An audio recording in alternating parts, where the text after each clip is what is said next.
You step into a place designed to feel newer than where you came from. Cleaner lines, better lighting, fewer edges. Everything looks improved, but nothing feels finished. The room suggests progress without ever saying what the end is. Displays are arranged in tiers, levels, options. Each one slightly better than the last. The differences are subtle but intentional. A smoother surface, a quieter color, a more confident shape. You are meant to notice, even if you don't know why. People move through the space with purpose, not rushed, not slow. They compare without stopping. Their eyes slide from one version to the next, lower, higher, basic, premium. The path feels obvious. No one explains what makes one level better. There are no arguments, no details. The upgrade speaks for itself. It looks cleaner, more complete, closer to something. The room feels polite, encouraging. It doesn't pressure you. It simply assumes you want to move forward. Staying where you are feels temporary here, like waiting in the wrong place. Everything is framed as the next step, not a leap, not a risk, just a small improvement, an adjustment, something reasonable, the kind of choice that feels responsible. You notice how the lower levels are still acceptable.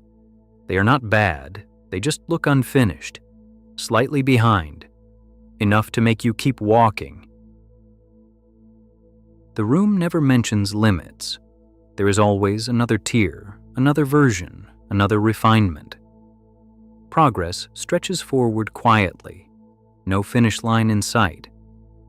People don't talk about what they already have. That feels irrelevant here. What matters is what comes next. The future version is always more interesting than the present one. You begin to sense the rhythm, upgrade, adjust, improve, repeat. Each step feels small, but the movement never stops. The space doesn't feel dishonest. It feels modern, efficient. It offers clarity. It shows you where you could be if you just move one level up. No one forces the choice. That's the point. The room lets comparison do the work. You feel the gap without being told what it is. By the time you reach the end, the idea of staying the same feels strange, almost careless. The room hasn't promised anything dramatic. It hasn't needed to. It has simply shown you that whatever you have now is not the best version available. And once that idea settles in, the upgrade no longer feels optional. It feels like the natural next step. This is where Jung would look beneath the upgrades and ask what they quietly push away. Not the promise of better, but the discomfort with what already exists. The upgrade always starts with a feeling. Something is fine, but not quite enough. Functional, but slightly behind. The current version isn't wrong, it's just no longer satisfying. Jung would notice how quickly that feeling turns into distance from the present self. The shadow here is not failure, it's adequacy. Being okay becomes something to escape. Contentment begins to feel lazy. Enough starts to feel suspicious. Each new level invites a quiet rejection. Not of others, but of who you were one step ago. The previous version becomes outdated almost instantly. You don't attack it. You move past it. And that makes the separation easier to accept. Jung believed the shadow grows when parts of the self are denied instead of understood. In this room, denial looks like progress. Instead of asking why something no longer satisfies, you are encouraged to replace it. Upgrade instead of reflect. The crowd reinforces this gently. When everyone else moves forward, staying still feels heavy. You don't want to be left with the older version, not because it's bad, but because it no longer matches the room. What gets pushed into the shadow is the value of staying, of maintaining, of living with limits. Those traits don't disappear, they just lose status. They stop being celebrated. People begin to see themselves as temporary, always in transition, always preparing for the next version. Jung would notice how this keeps the self slightly out of reach. You are never fully here. You are always becoming. The upgrade promises relief. Once you reach the next level, the tension will settle. But the relief is brief. A new comparison appears, a higher tier, a cleaner version. The shadow grows again. This doesn't feel painful, it feels productive.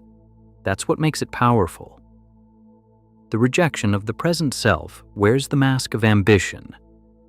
Jung wouldn't say the desire to improve is wrong. He understood growth. But he would watch how constant upgrading prevents integration. You never sit with what you have long enough to understand it. The shadow fills with all the versions you moved past without meeting. All the selves that were good enough, but not upgraded. And the more the room celebrates the next level, the harder it becomes to recognize the value of where you already are. This is where Friedrich Nietzsche would start listening for judgment disguised as progress. Not spoken openly, but felt everywhere. In this room, upgrading doesn't just mean getting something better. It means doing what you're supposed to do. Each level carries a quiet approval. Moving up feels responsible, sensible, almost ethical. Staying where you are begins to feel like neglect. Not wrong exactly, but questionable. Why wouldn't you choose the better version? Nietzsche would notice how morality slips in through comparison. The higher tier looks cleaner, more complete, more disciplined. That appearance becomes a signal. If you choose it, you must be taking life seriously. If you don't, something about your values feels off. No one says this aloud. The room doesn't need to. The hierarchy does the talking. When improvement is visible, goodness feels measurable. You can see it. You can stand closer to it. Over time, the idea of enough starts to lose credibility. Adequate feels like settling. Satisfaction begins to look like complacency. Nietzsche warned about moral systems that turn striving into virtue. Here, wanting more becomes proof of character. The upgrade offers moral comfort. You don't have to decide what matters. You just move upward. You align with what looks refined, what looks current, what looks correct. The crowd reinforces this gently. When many people choose the next level, it feels safer to follow. Morality becomes shared momentum rather than reflection. Agreement replaces deliberation. Nietzsche would question the cost of this. When value is tied to constant improvement, rest becomes suspicious. Contentment becomes something to justify. Difference becomes harder to defend. What looks like freedom is actually narrowing. Choices exist, but they all point in the same direction. Upward, forward, never sideways, never still. The upgrade doesn't punish those who stay behind. It simply withholds approval. And that absence is enough. Moral pressure doesn't need force when it feels polite. Nietzsche wouldn't deny the appeal of better tools or refined systems. He would ask what happens when morality is outsourced to design, when goodness is measured by polish, when virtue looks like the latest version. In this room, morality doesn't argue, it arranges. And once improvement is framed as goodness, people stop asking what they value. They start asking what level they're on. This is where Machiavelli would stop admiring the elegance of the upgrade and start asking who benefits from its direction. Not who improves, but who gains influence as improvement becomes normal. Upgrading looks voluntary. That is its strength. No one is forced to move to the next level. The choice feels personal, rational, even obvious. Machiavelli understood that power works best when it doesn't need to command, when people move themselves. The structure of the upgrade quietly centralizes control. Someone decides what counts as basic. Someone defines what is premium. Someone draws the line between levels. Once that hierarchy exists, power doesn't have to argue, it just maintains the ladder. Machiavelli would notice how authority hides inside design. Height, placement, access, light. These are not neutral. They guide behavior without instruction. When the better option is always higher, cleaner, more refined, people climb without being told to. What looks like choice becomes direction. Every path points upward. Every comparison encourages movement. Staying still feels irrational.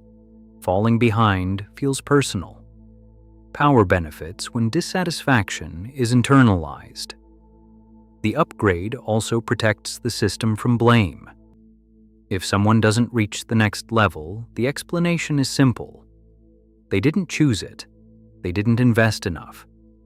The structure remains innocent.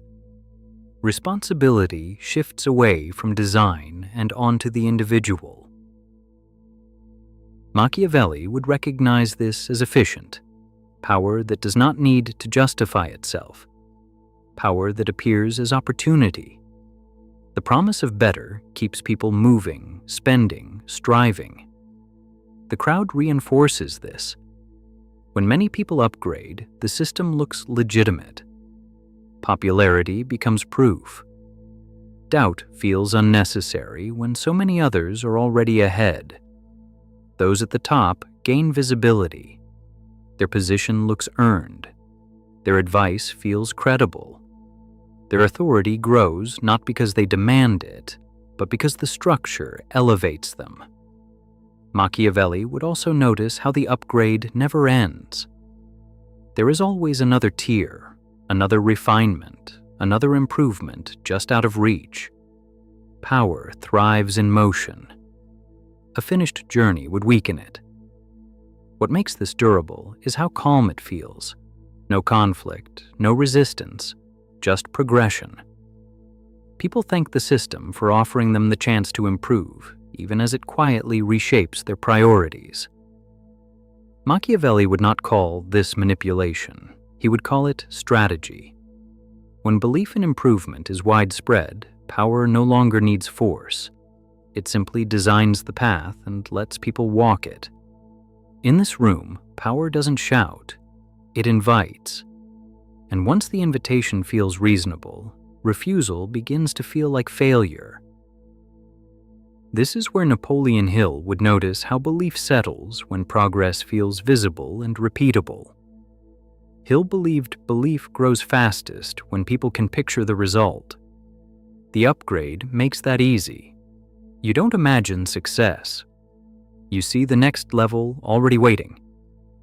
The promise is simple. One step up is better than where you are. Not perfect, just improved. That small promise matters. It feels reachable, reasonable, safe. Belief doesn't need courage here. It needs momentum. Hill would watch how repetition does the work. Each tier confirms the last. Each refinement suggests the system works. When progress appears orderly, belief follows without resistance. What makes the upgrade powerful is how it turns hope into structure. You don't hope in the abstract. You hope in levels. You know where you are. You know where you're going. The path looks managed. Belief strengthens when people act. Choosing the next level feels like proof that the system is real. Once effort is given, belief wants to justify it. You don't question the ladder after you step onto it. The crowd reinforces this quietly. When many people move upward, belief feels shared. You are not chasing alone, you are advancing with others. Confidence spreads through alignment. Hill understood how belief protects itself. If the next level disappoints, the answer is ready. You didn't go far enough. There is another upgrade. Belief survives because the destination keeps moving. Nothing here feels deceptive. Improvements exist. Some benefits are real. That truth anchors belief. It doesn't need to work every time. It just needs to work often enough. The upgrade also keeps belief active. There is always a reason to continue, always a feature to unlock, always a version ahead that feels closer to completion. Hill would recognize how scalable this is. As long as people believe improvement is endless, belief never runs out. Progress becomes a habit. Upgrading becomes identity. Over time, belief stops asking what the end is. The end becomes irrelevant. What matters is staying current, staying ahead, staying aligned with the next level. In this room, belief doesn't argue for the future. It displays it. And once progress looks orderly and available, belief feels less like faith and more like common sense.